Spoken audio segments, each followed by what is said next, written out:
Quer dizer, este incentivo dado ao capitalismo sob o controle do Estado revolucionário se destina justamente a financiar a construção do poder socialista através dos meios,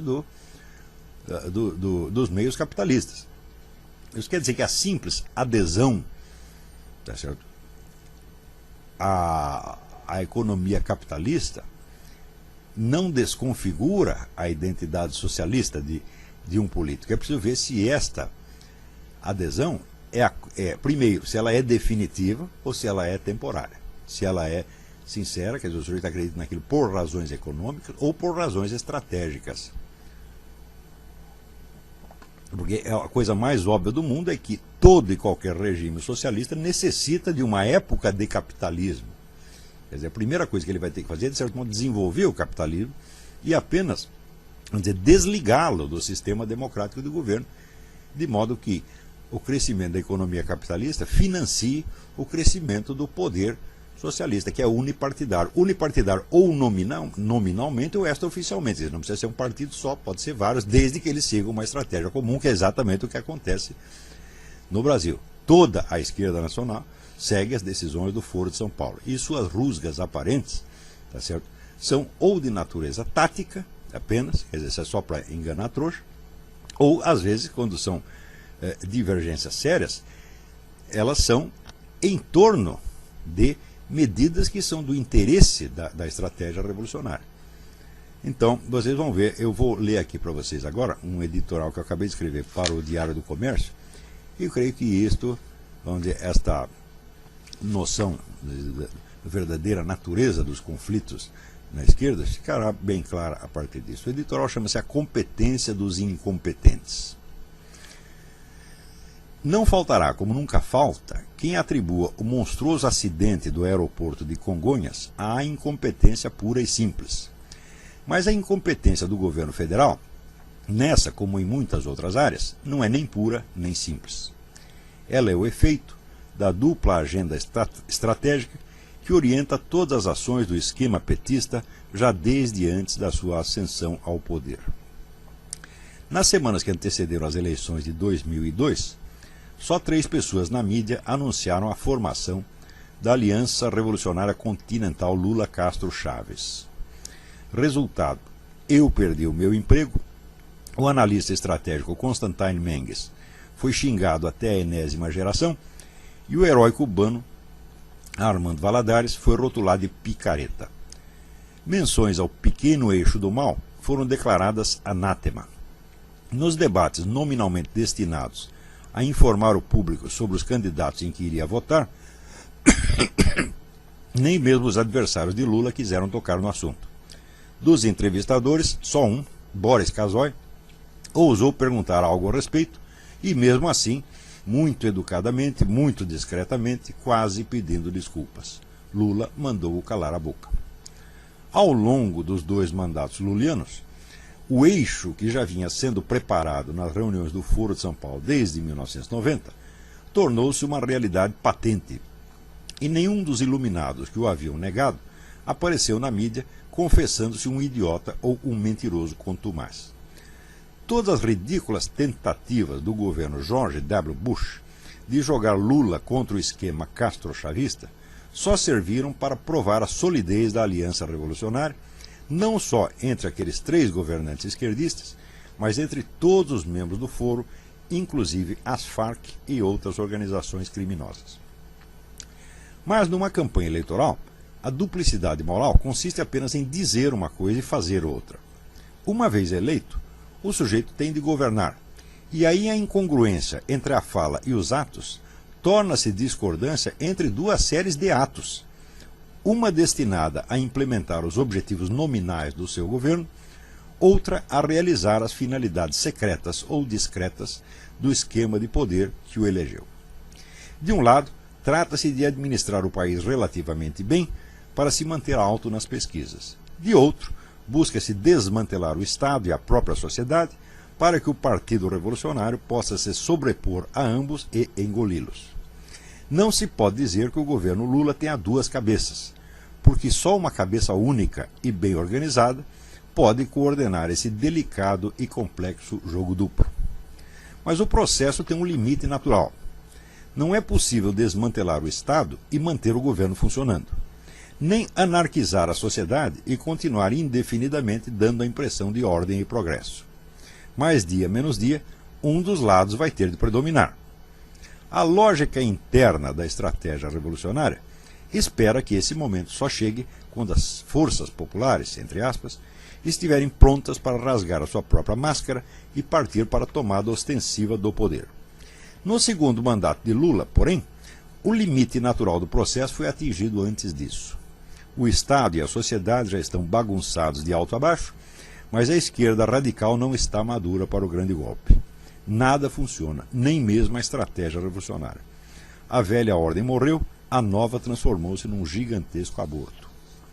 Que fazer? Perguntaria Lenin. E responderia: se não for possível adiar o desenlace, deve-se tirar proveito revolucionário do aborto mesmo, lançando as culpas dele no adversário.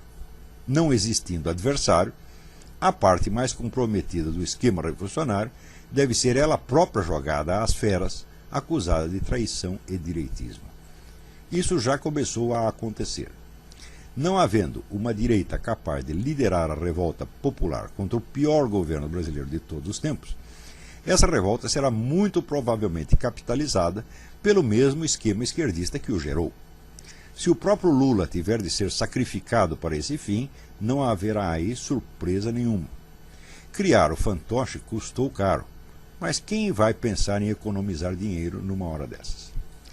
Então, essa duplicidade de estratégias do governo Lula, uma estratégia destinada a conquistar a popularidade, tá certo? E a outra a desmantelar o Estado e a sociedade para aumentar o poder do esquema esquerdista, de modo que este acabe engolindo o Estado e a sociedade.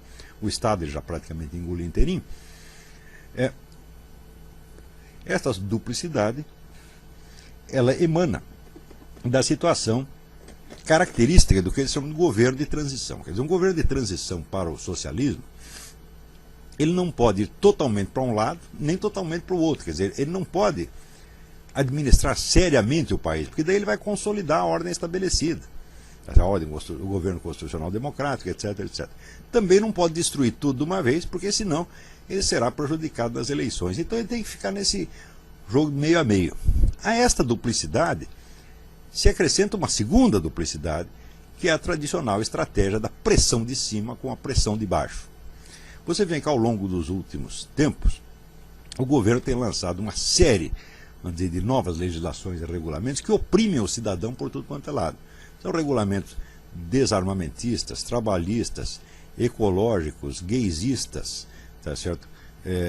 Africanistas, criancistas, etc, etc, que se você for ver direitinho, cada cidadão brasileiro estará sempre fora da lei, porque algum desses regulamentos vai pegá-lo. Tá certo? Então, se todos os cidadãos são colocados fora da lei, tá certo?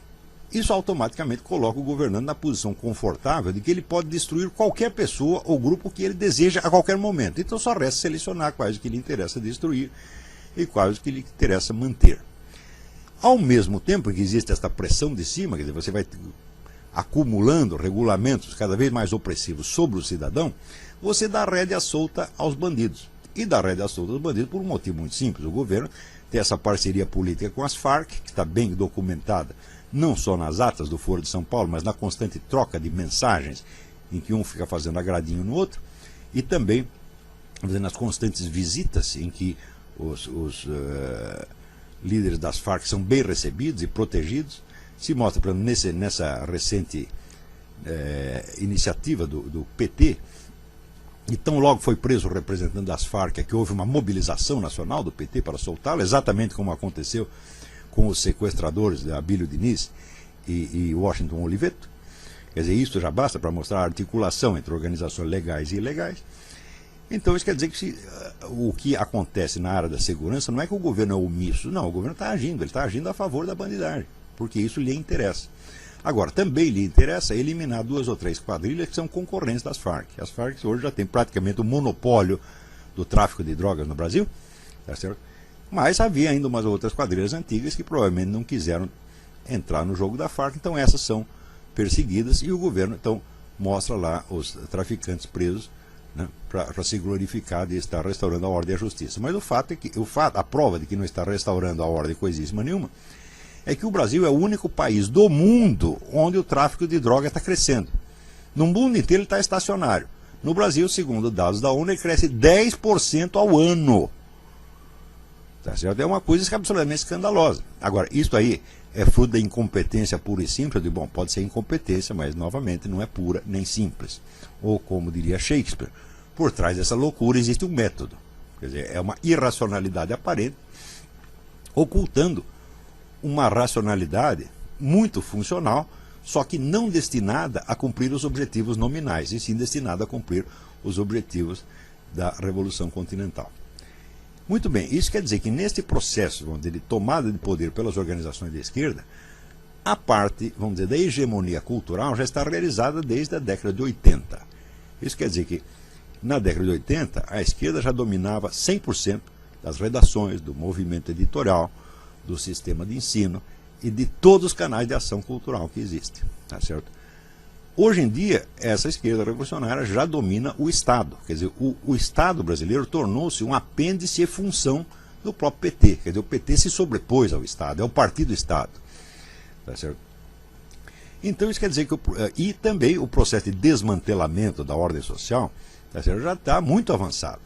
Tá certo? Agora, faltou, vamos dizer, as organizações de massa de esquerda estarem prontas para o grande golpe, para a tomada do poder, para a insurreição. Eles não estão prontas para isso ainda, porque o território é muito grande. Por mais que o MST cresça, MST, CUT, etc., ainda falta alguma coisa.